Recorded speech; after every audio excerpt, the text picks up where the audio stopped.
தரமான பிஓபிஎஃப் சிஸ்டனை கேட்டு வாங்குங்க. தரமான பிஓபிஎஃப் ஜெஸ்டா. தரமான பிஓபிஎஃப் ஜெஸ்டா. தேநீரின் உன்னத கலை.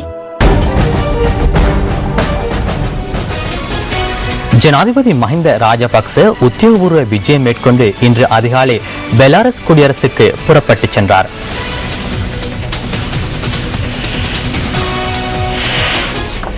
பெலாரஸை சென்றடைந்த ஜனாதிபதியை அந்த நாட்டு வெளிவிவகார அமைச்சர் வரவேற்றுள்ளார்.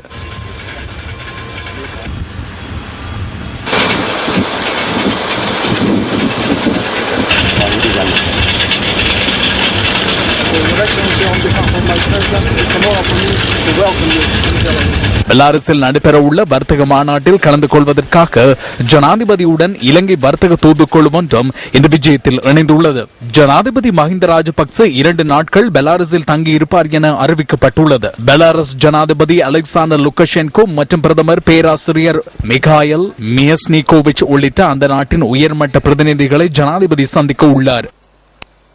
ஐரோப்பிய வலய நாடான பெலாரஸ் சோவியத் குடியரசிடமிருந்து 1990 ஆண்டு ஜூலை 27 சுதந்திரம் அடைந்தது. ரஷ்யா, யுக்ரைன், போலந்து, லித்துவேனியா போன்ற நாடுகளுக்கு மத்தியில் இந்த நாடு அமைந்துள்ளது.